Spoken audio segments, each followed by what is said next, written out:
Hey, well, welcome, teammates. This is Chief Master Sergeant Space Force John B9 Bentivegna with another Perigee Podcast. This is number 32 in the series.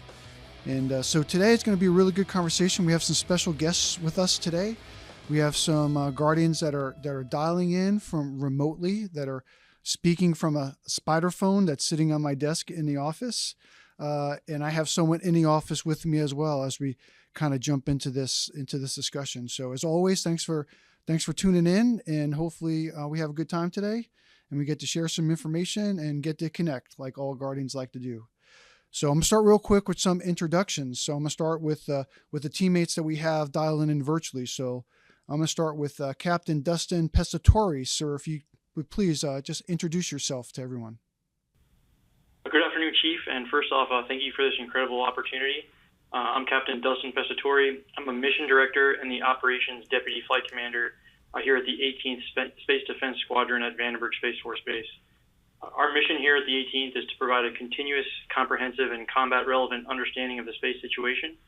And I'll say this has been a challenging but incredibly rewarding assignment, and it's an honor to work with some of the most innovative and hardworking folks in the entire service here at the 18th. Hey, sir, thanks a lot. I appreciate that. And thanks for joining us today. All right, we also have with us today Tech Sergeant Brandon Lebrecht. Will you please introduce yourself to everyone? Good afternoon, everyone. I'm Tech Sergeant Lebrecht with Delta 9 OneSops. I spent some time on crew, and I'm currently the Flight Chief of Operations. I'm really looking forward to discussing SPAFORGEN with you all today. Hey, Brandon, thanks for joining us. I appreciate it. All right, we also have with us Specialist 4 Alicia Floyd. Will you please introduce yourself? Yes, sir. Specialist Floyd, stationed at Buckley. I'm part of the 2 Swiss MPC, and thank you for having me. Hey, thanks for joining us today. I appreciate it.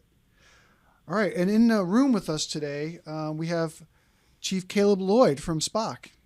Hey, teammates, this is Chief Lloyd. I just want to start by saying thanks to CMSSF first for helping us kind of come together and talk about SPAFORGEN, among many other things that I think, as we'll get into this, layer together as we continue to build out this service. I appreciate Captain Pescatori, Sergeant Lebrecht, and Specialist Floyd for joining us, and I think we're going to have some solid conversation here in a minute of kind of their perspectives, their insight, what they're feeling at the tactical edge, which is really what all of this is about, is how do we deliver combat credible capability at that level, and continue to build them, to develop our teammates so that we are a ready force for whatever may come as we talk about, the impacts of great power competition and the threats that we face now as a new service. Thanks, Chief. I appreciate it. So we'll get started here. So, for the last several months specifically, there's been a lot of dialogue, a lot of decisions made, by the service, at the AFA conference that General Saltzman talked about. SPAFORGEN, we released the officer, enlisted, and civilian roles and responsibilities. We started to define a unit of action, right, that the Space Force is going to present, that combat squadron that's there. How we train officers with the officer training course, which is a different model on what we expect out of future officers that are in the service, and that's going to have impacts on how our enlisted Guardians not only trained but employed, and then of course our civilian Guardians, right, as part of the team. What does that look like? So just a lot of meat, right, that has kind of started to draw that vision of what it means to be a Guardian in the Space Force, and kind of take a minute to kind of talk through that and kind of process, say, hey, so kind of how are we implementing that? What does that mean to us? How do we kind of embrace that vision and make action on it? Because it's going to take all of us. Like these things, they come out of, our senior leaders as they're trying to chart the path. But in reality, right, we know it's going to be, right, the men and women across SSC and STARCOM and SPOC and the service components, right, and people like Specialist Floyd who are actually, right, implementing these visions and providing the capability that we say we do as a service. So there's just a lot going on. And today's, it's just a great opportunity for us to kind of walk through that. So, really, when you talk about, especially the SPAFORGEN model and providing combat capability, which is what we do as a service, SPOC is kind of like that everything meets there. So Caleb, you and General Miller have been trying to implement this. start with you on your thoughts on, all the things the last couple of months specifically. How are you guys getting after it? Hey, appreciate the question. And I think, for me, as I look at this, why we're doing this, that's really why all of this is happening. Why you go back and start from the beginning of why service. And fundamentally, it's because the environment has changed. The threat has evolved to a point where we no longer is the procedures-based kind of mentality and how we do business sufficient. We owe the nation better. We owe our guardians better. And we have to have a model that captures that allows us to have the combat capability to present in a way that is meaningful to our senior leaders. All right, when you kind of peel back, and it's it's fun read, but you look at the SPIFFy 10-401 that talks about Space Force generation, why that exists, how it feeds into the larger kind of context of the GIFMIG process as we answer the Secretary of Defense and ultimately the President of Congress on what is the state of our readiness. What more do we need, and what would we do with it if we were able to get it to increase our lethality, to increase our combat power capability in support of both the joint force, our allies, our partners, as well as really all of the modern way of life when we talk about what the impact of the space domain does. And so as we looked across where we are, kind of peeling back the onion a little bit, as we're 4 years in, rapidly marching towards our 5th birthday, okay, what have we done? Really, it was a lot of work just to get our feet under us, and you know this better than I do. Yeah. And now, okay, we're there, we're on our feet. What are those things that we have to do to churn from, CSOs kind of talked about the merchant marine versus an actual kind of blue water Navy, right? I love that analogy. I think that's really good. Yeah. And that's where we're at. We're at that kind of precipice of, okay, moving beyond the hey, I'm churning through and I'm delivering capability, but it was not focused on how do I fight through a threat.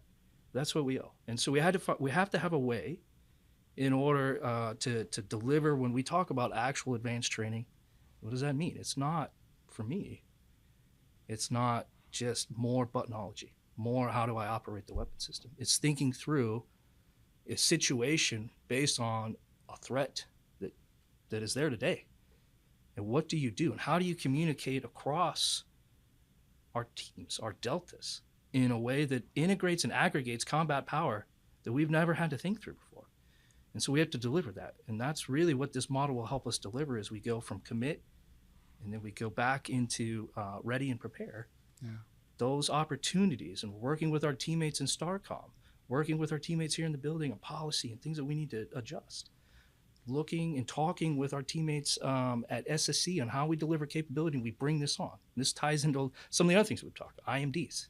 What does that mean? Yeah. But all of this comes together to ensure that we have the capability to maintain the fight tonight while allowing the capacity to be there to actually train through in an integrated way that we've never been able to do before. And we're working through that right now. That's really been the focus in a mad sprint for these last couple months as we drive towards that. Yeah, you mentioned the integrated mission delta, which is another thing. I didn't mention that, right? That was another thing we kind of transitioned the last several months. A lot of stuff going on. But when we talk about Captain Pescatori, so when we talk about the changes that Chief Lloyd talked about and how we're trying to the presentation and deliver the capabilities, the structure and the org chart and kind of what we call ourselves, at the end of the day, right, it's the guardians who are making it happen. And that was kind of like, I think one of the foundational documents is the Officer Enlisted Civilian Roles Responsibilities. So sir, as a mission director, I'm assuming you've been doing ops for a while. So are you a 13 Sierra? What's your functional area? Oh yes, Chief. I'm a 13 Sierra.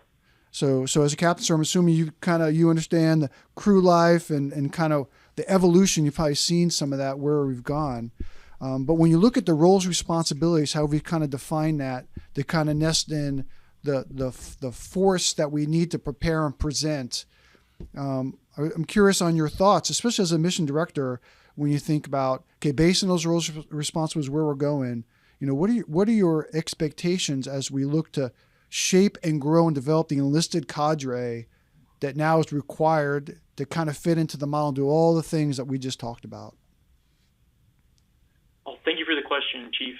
I think here at 18SES, we fully understand that the SPAFORGEN model is born out of necessity. And I think it's safe to say a conflict extending into space is a scenario that everyone wants to avoid, but we do have to be prepared to fight and win if we are called upon to do so. So I do agree that SPAFORGEN is a way to ensure readiness, specifically for an employed-in-place asset like ours. And this is an asset that's just as vital as a deployable force. Speaking to the increased demand on NCOs and our enlisted guardians, I do think that shift will be positive. We're already sort of trying to increase our training and expectations here at our squadron to bring the NCO more up to an officer level of responsibility. Yeah, I think that, as a 13Ser, and I'm an old 1 Charlie 6, myself, I've been, as a space operator, I worked shift and crew, through a lot of my career. And, thinking about, and I've told people, I'm kind of excited, right, that the pivot that we get the opportunity to make here, and, part of it, I'll be honest, right, in the Pentagon, a day doesn't go by where a combatant command, an ally partner, the joint staff, a 3-letter agency, someone is calling the Space Force and said, hey, you got a good FGO that we can bring on the team to do some integration and some planning with us because we want some Guardians on the team. And it's like, man, we don't have the capacity because, we have some of those individuals, maybe down at the tactical level where really, right, some of that talent, right, to say, how do we unleash that talent to let them do the things we need to do as a service, by that integration and service responsibilities, and then, maybe leverage a little bit more our enlisted corps, especially our NCOs and our specialist fours, to say, hey, these are things that we have faith that you can do and execute. It's just getting maybe a little uncomfortable with things that we've been doing for a while, but the needs of the service to do the things that we have to do with the small numbers, it just requires for us to kind of shift a little bit. And it is sometimes, right, can be a little scary when you think about it. But what a great opportunity. So Alicia, what is your AFSC? What's your functional area? I'm a 1 Charlie 6 as well. So you were a prior airman. So before you came over to the Space Force, so you kind of been doing this for a little bit as well? For about 3 years. I came in as a 1 Charlie 6, and then when it changed to 5 Sierra 0, that's what I am now. But I think 1 Charlie 6 is more well known. Yeah. I go by that. So when you read, when you hear what we just talked about, and you read, what we said that the expectation of the enlisted cadre, and you look at that, so where you've been, where you are today, and where we think we're going. So what do you think about that?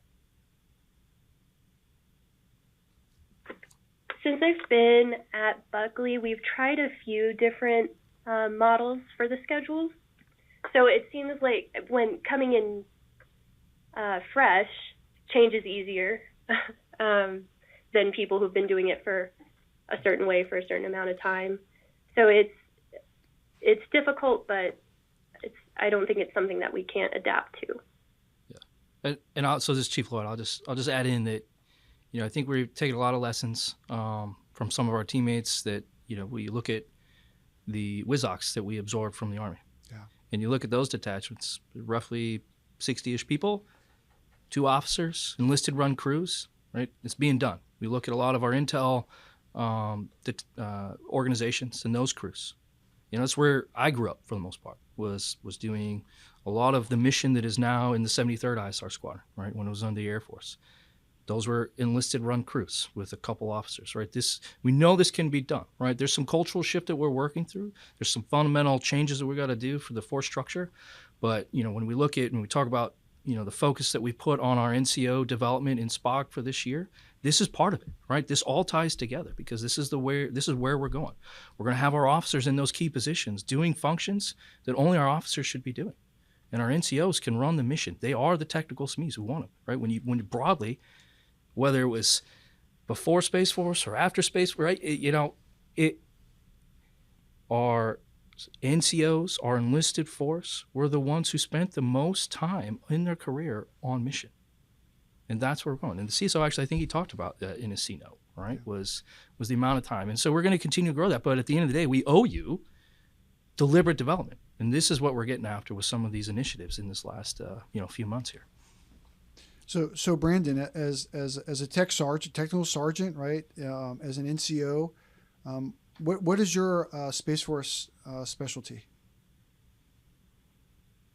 Hey, Chief. So currently I'm a 5 Sierra, but prior to this I was in the Army and did satellite communications, but more on the tactical side, Chief. Oh, okay. So were you at a WISOC when you were doing satellite communications, or or a different unit? A different unit, Chief. I was more on the ground level, setting up dishes to connect to the satellites for teams to communicate. Okay. So actually, this is you bring a really unique perspective, I think, to this discussion. So when we talk about the pivot and the journey that we're on, specifically when we talk about the roles and responsibilities, making that transition from being a soldier to a guardian, based on kind of where you've been, as an NCO coming up in the Army and kind of where you are today and the journey we're going on. Man, I'd love to kind of get your thoughts on where you think we are and where you think we're going. For sure, Chief. I definitely think we're moving in the right direction. A lot of the way we did things in the Army was we expected specialists or E4s to actually be team leaders and crew chiefs and taking over. So that's something we've tried to implement a little bit more at the unit that I'm at currently, is where a lot of the technicians felt like they were kind of stagnant and they were just doing tech jobs for the whole time. But we're now pushing some specialists through that and making them crew chiefs on crews and making that whole role just being enlisted focused. It used to be split between a deputy crew commander or a crew chief, but now we've changed that because of the OCE and changed it to where, hey, that's just an enlisted responsibility. And it affords a lot of our enlisted members more opportunities for leadership. No, that's great. That's great. So Alicia, when you hear him talk about, right, having specialist fours, right, that you're a team leader, now that, you have that responsibility and right to kind of leverage your experience and the technical training to kind of lead a mission and lead several other guardians. How does that make you feel nervous? A little nervous, but it also gives you more of a sense of being part of the mission, taking more ownership of that role. Yeah, it's a great opportunity. Like I said, to kind of have the opportunity to kind of embrace that, So, Captain Pescatore, when you look at, at the 18th, when you look across your landscape on, the enlisted, the specialists, and the NCOs that you and your team are growing and developing and training, and then when you think about, especially from a space domain awareness, right, all of the integration, all the planning, all the things that, necessarily maybe sometimes outside of crew or even sometimes that occur on crew with mission planning cells, when you look at kind of especially when you talk about the congested domain and how fast it's growing, I mean, do you think that the model we're going through, is this something that you think that we're creating the right baseline that we can leverage our NCOs and be able to use, right, our CGOs and FGOs to get after some of those other planning integration things? I mean, do you see this as a welcomed type of pivot and change? Thank you for the question, Chief. Yeah, there's sort of a lot to unpack there. At 18th, we manage the space surveillance network, which consists of approximately 45 sensors, which means we're processing 250 million metric observations a year. So that's a significant volume of data. So that really means that our analysts, our orbital analysts, our crew chiefs do require a high level of training in order to operate these weapon systems. So we have since I've been here over the course of 2 years, we have been slowly giving the crew chief much more ownership over the mission and leadership opportunities. So I think that if we're going to set the expectation of a crew chief to act as a sort of a step in for the mission director, we just have to ensure that we're giving them the tools, whether that's at Airman Leadership School or NCO Academy, that we're setting them up for success in the same way we would an officer. Because I commissioned through Officer Training School, and that was a heavily leadership-based curriculum, whereas like boot camp would be more, like mental and physical. Yeah, so you bring up a really good point, right? So we talked about the roles and responsibilities, right? But the training has to come along with it, right? We just can't, write a paper and figure out how we want to empower individuals and not necessarily give them the tools they need to execute those responsibilities. So, advanced training from a technical side is one of the things that we've been talking about for a while, and the need to get after that. So from an 18th Space Defense Squadron perspective, how is your advanced training program and, that evolution as we start to focus on the high-end threat, from a space domain awareness perspective? How are you guys implementing that, and how's it going? Also, thanks again for the question, Chief. This is one I think that will bring up one of my concerns. We do have a robust advanced training program ran by our CTFK Weapons and Tactics Shop. However, I think SPAFORGEN's increased focus on operations will likely improve operational effectiveness in the short term. I do think there's a potential risk on straining our initial training pipeline, our eval shop, and our advanced training curriculum development down the line. And that's not necessarily something you'll see short term. I think we could probably maintain a sprint and do everything well for a few months to a few years. But I think down the line there could be resource management issues in the sense that if we're focusing too much on operations and sustaining operations, we may not have the human capital to keep developing relevant advanced training scenarios for the team.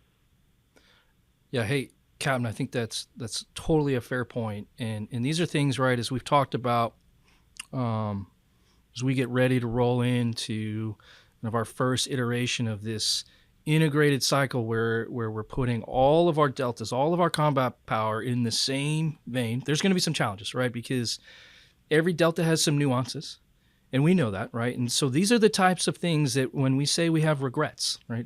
And you've heard Lieutenant General Miller talk about this is, hey, when we go into the cycle, there's going to be some things that maybe we're not 100% off. We're going to be yellow, maybe we're red.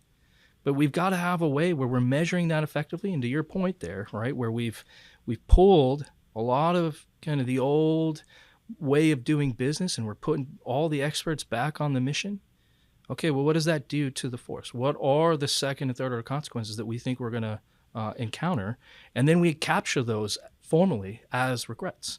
And as we work through, okay, we have only so many resources. Where do we need to put those in order to get after some of these challenges that we may face down the line, right, in terms of training pipeline? I think the other thing that I'm finding that is goodness as we work through this, particularly with our STARCOM teammates, is the evolution in what they do. And what does STARCOM deliver in terms of training opportunities, experiences? As we talk about where, what is the future space flight? How does that look? This is all of these kind of aggregated things. When you go into the ready phase, is this aggregated, integrated, and this I continue to say, and I'm going to beat that drum, way of thinking and discussing and having those communication contracts at the tactical level so that given any threat scenario across the board, we know who's doing what, we know who to call. When we talk about the leadership opportunity that our captains will have as they go on and they're the combat squadron commanders, and some of our senior NCOs as they come on in each of these cycles as the senior enlisted leader for that combat squadron, like there's huge development in both thinking through the day-to-day fight, and then here are the challenges that if I just had a little bit more, I could have done this, I could have done that. And we have a way to actually effectively measure that and then message that back up the chain to help close those gaps so that we don't end up in a situation where because we didn't do that homework, because we didn't articulate clearly what we actually needed and why we needed it, that we don't get the resourcing in the long run. Hey, Alicia, from your vantage point, as I think you said that you're at a mission planning cell, what does advanced training look like for you? Because to be honest with you, I'm unsure. And if you could share, as a member of the mission planning cell, are you integrated in a 24/7 shift work? Are you part of a crew, or do you work a different schedule? And then, how do you do advanced training for a mission planning cell today? And if you know where you're going in the future, what does that look like? What we're doing now is we have a 2-week AT schedule. The mission cell, the mission planning cell is tapped first to backfill the crews if there's any gaps in manning. We're also on call for high interest events. So we are pulled in a few different directions. We're still in the early days of figuring out what the roles and responsibilities for the MPC are going to be, what can we manage and what we can't manage. We're going through our first iteration of AT this week, actually. And unfortunately, we do have a lot of MPC members pulled in different directions. This AT was shortened to 1 week because the crew on dwell had abbreviated dwell because we just started the schedule, right? So they really only had 3 weeks to take their leave.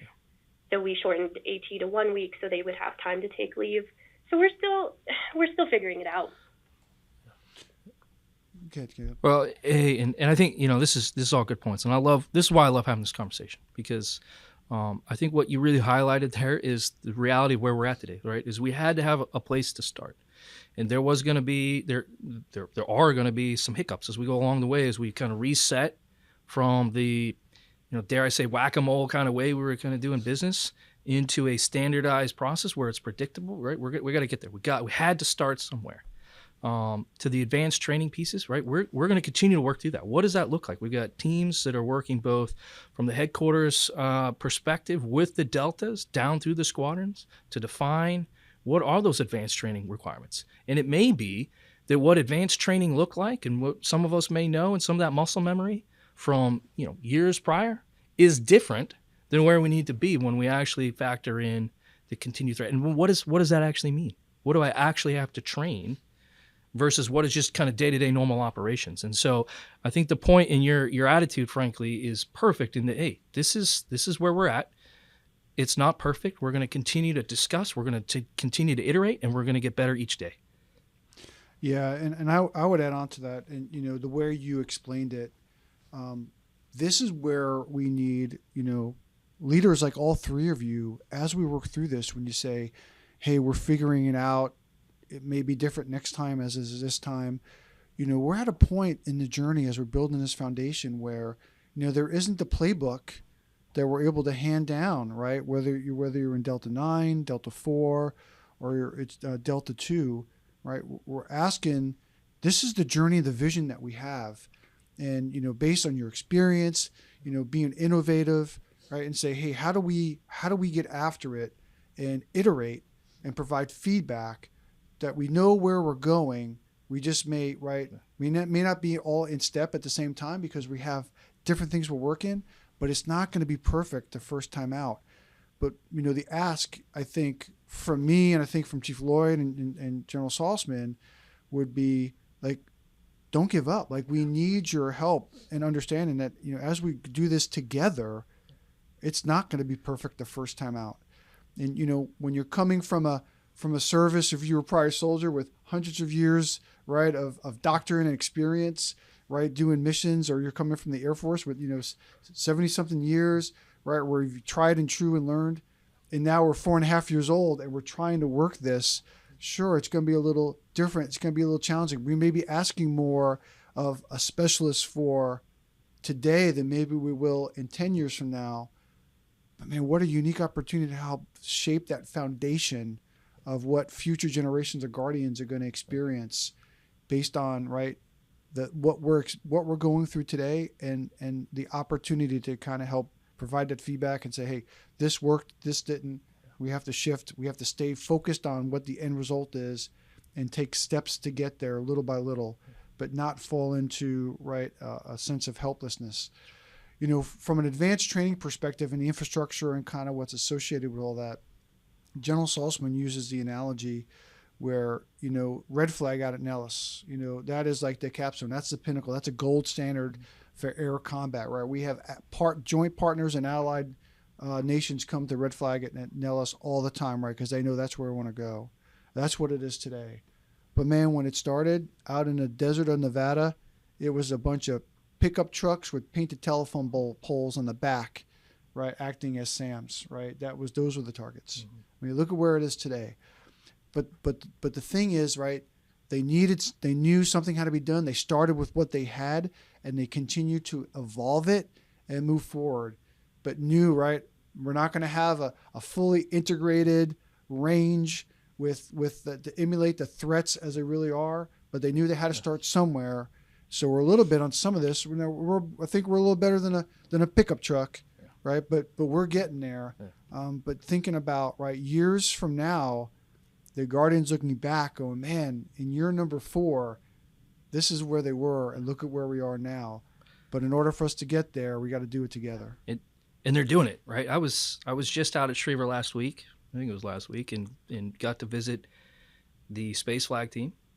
And I think one of the coolest things that I saw wasn't all the fancy screens and the cool, SKT or STK readouts.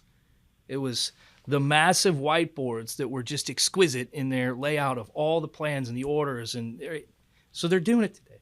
All right, our teams are doing it. They're getting after it. Tons of road ahead to improve, but we're figuring it out, right? And I thought that was so awesome, the work that they're doing out there, really, to think through the threat and think all the things I continue to say. Yeah. That we're integrating power for a fight that, at the end of the day, we got to be able to overmatch any adversary, and they got to know that. And this is how we're going to do it. Yeah. So as we've kind of had this conversation, we talked a little bit about, the roles and responsibilities, how they laid it out, right? Talked a little bit about the training, the expectations that go along with that. But it's all kind of coming together for the presentation model, which is the SPAFORGEN model, right? It's the 8 crew model where you have your prepare, ready, and commit phase, and beyond the training that I have and the responsibilities, right? This kind of gets down to the hey, this is the lifestyle. This has now more impact, right, on what am I working? How long am I working? When do I get a chance to see my family? When do I get a chance to take vacation and take leave and go to school? So it all comes together, right, into this. So when we talk about the SPAFORGEN, that kind of format, the way that we're looking to present forces, this is really where I want to know, hey, Captain Pistori. So you're out there at Vandenberg. I'm assuming you're on shift, trying to do SPAFORGEN, kind of how is that going? Hopefully, sir, right, you still have time to go take advantage of Central Coast wine, get some good Pinot out there, go to Pismo, get some clam chowder, right? But you get a chance to do your job and get the training and do the things you got to do. So in this model, how is life for you and your family out there at Vandenberg as you are implementing SPAFORGEN? Oh, that's a great question, Chief. And I certainly have no complaints with the Central Coast lifestyle out here. With respect to the SPAFORGEN cycle and how it affects crew operations, I have a unique perspective on that because I've been the squadron scheduler for the past 12 months. And I do have a question about, I understand that SPAFORGEN does provide a level of predictability, which helps for family needs with respect to scheduling, child care, etc. But what are your thoughts on the potential concerns in retainability? Because knowing 3 or 4 months out that you're not going to be able to make a child's birthday or an anniversary is also stressful. So the predictability does not always help in those types of situations. So my question is, as a service, how can we maximize the benefits of SPAFORGEN while also ensuring we don't inadvertently undermine retainability? Because I've heard you say before that the philosophy of we recruit guardians, but we retain families. So I think it's important that we not only have to get the guardians on board with this plan, but also their families. So just interested, Chief, on your thoughts there. Yeah. So, sir, this is the real discussion, right? We were just warming up, right, to get to this. So, Chief Lloyd and I have talked about this several times. So I actually asked Chief Lloyd, right, what, hey, when you and General Miller, right, are kind of sitting around implementing this, how are you guys talking about it? I think he says it all the time. I say it all the time. And it's in our, when we said win at the mission, win at our people, this is what we're talking about. Reality is, right, I don't think I have to explain this to anybody, is our mission is 24/7. We are going to have to do shift work. This is just part of what we do as a service. However, I think that the benefits in the long run, I truly believe this, and having the predictability to know when you're going to have time off. When do I actually have to go back and ask, right? I think there's this narrative that when you're in commit that there's no leave. That's not accurate. Do we want you to go, your 5th day into commit and you find a coupon to Walt Disney World for 10 days and then you go and you ask your team, hey, suck it up for 10 days, I'm going to Walt Disney World?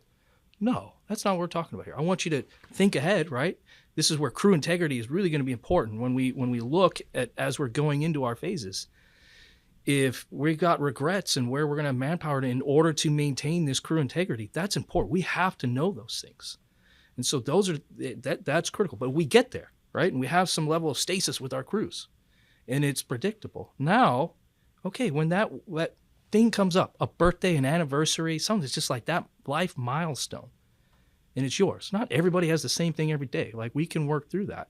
This is where I would hope as a service, we don't want the headquarters or SPOC coming down and telling you exactly what your leave schedule is and isn't, all right? We want those combat squadron commanders and that leadership team, the SELs, to look through, hey, Captain over here has a day of leave he needs to take. Yes, he's committed, but we can absorb that risk because Tech Sergeant Lobrecht is going to come and cover down on it, right? So you've got to have that conversation with your teammates because somebody's going to have to come in and cover, but we can cover.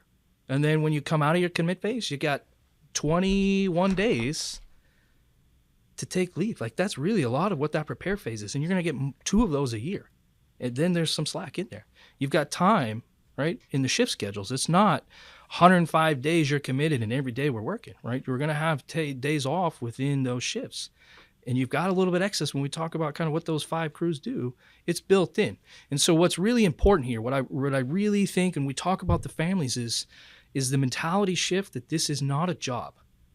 This is a profession. And when we bring our families into the conversation, we help them understand what is being asked of us. This is a focus item that we've really tried to change in SPOC, and it's spreading, but it's something as simple as an award ceremony, just at the headquarters level.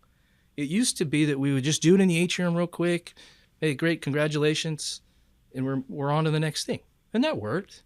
But when you talk about your families and ensuring that they have the opportunity to see this be part of the conversation, we've moved. We've moved it out to our auditorium on base, and we bring them in. We talk about what's going on.